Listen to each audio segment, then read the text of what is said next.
Hello, welcome back to another wonderful episode. It's me, Steven. It's so nice that you're here. I hope you're enjoying your day.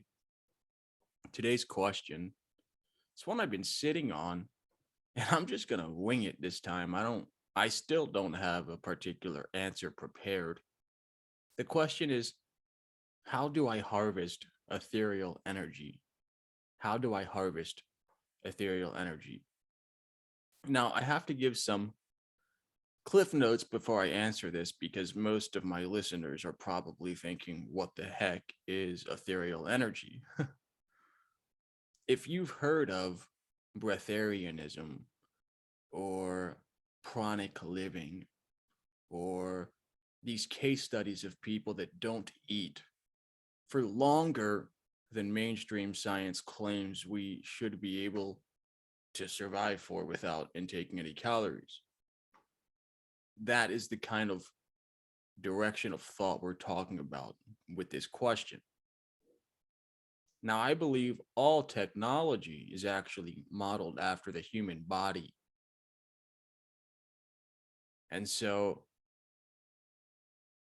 there's an analogy here that maybe if we can exist on some forms of energy other than food, then maybe there could be energy devices that are more efficient than, of course, coal and stuff like that has already been superseded by electric.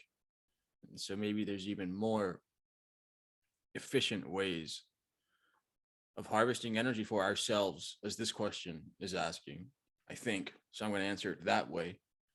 But I guess there could be analogies for, machines or devices harvesting different forms of energy that are more efficient than just burning stuff or nuclear reactions. So I would say there's a couple key points here: the breath, the sun, and grounding.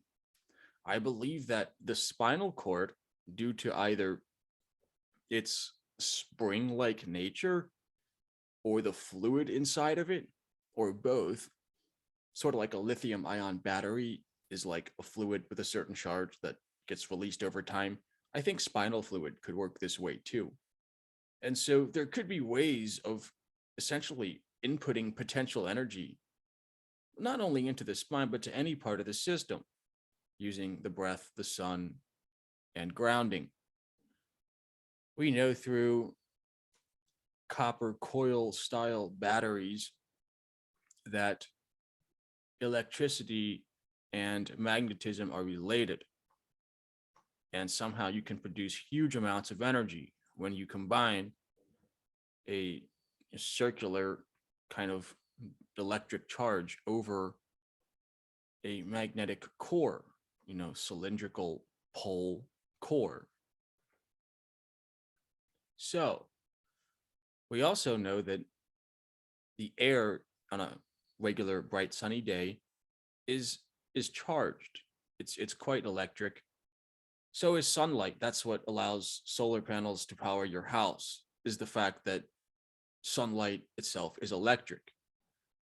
We also know that the ground, excuse me, is actually the reason electricians use the jargon grounding for your house's circuitry is literally because the ground has the ability, like the ground of the earth, the ground of like the world, has the ability to essentially soak in unlimited electricity and dissipate it into nothingness.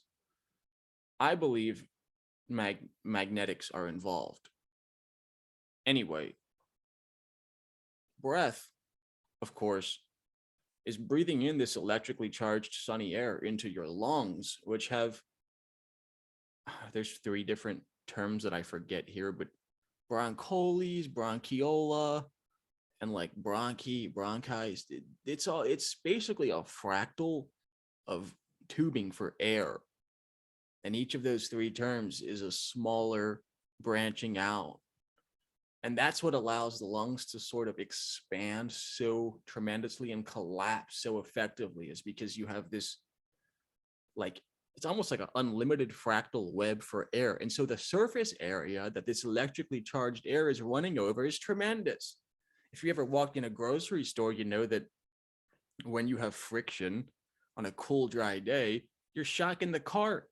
Well, imagine this air going in and out of your lungs, which are directly connected to the spine. So is the whole body. You just, you could just say the whole body is the battery too. I'm not really sure how the different pieces of it might work, but this principle of ground your feet on the earth, get sunlight, maybe solar panels are modeled after your eyes and the skin, and we actually already can convert that electricity into more usable energy like thermal and so forth. Anyway, that's the key, I think, to harvesting it, and then, it's put your bare feet on the ground at a bright, clear, sunny day and breathe deep.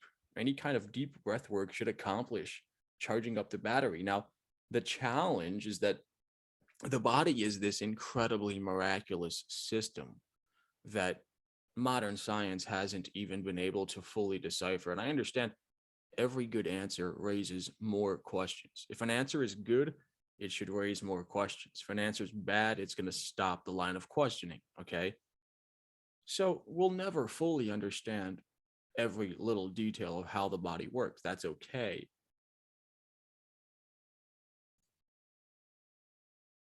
And I think the only real barrier, well, the only reason, how kids don't get hungry for kids playing in the sun? You literally ask that kid to stop playing and eat. It's gonna refuse hardcore. I believe this is because there aren't blockages, mental blockages, physical blockages, emotional blockages, spiritual blockages to being able to harvest ethereal energy, because it's the fifth element that you're interfacing with. It's the ether, and so any of the physical, mental, emotional, spiritual components could cause a stifling of the flow of this ether. And so I believe that children are essentially harvesting ethereal energy. That's why they don't really have caloric needs per se, because they're so good at it, because they don't know any works like we do.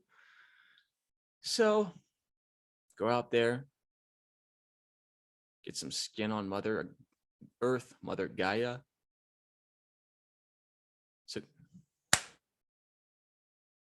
So get out there, get some skin on Mama Gaia, get some beautiful sunlight.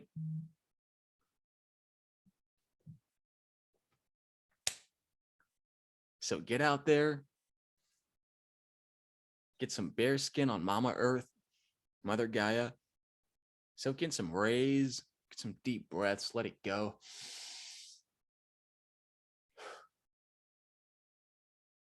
And make it a great day. Take care.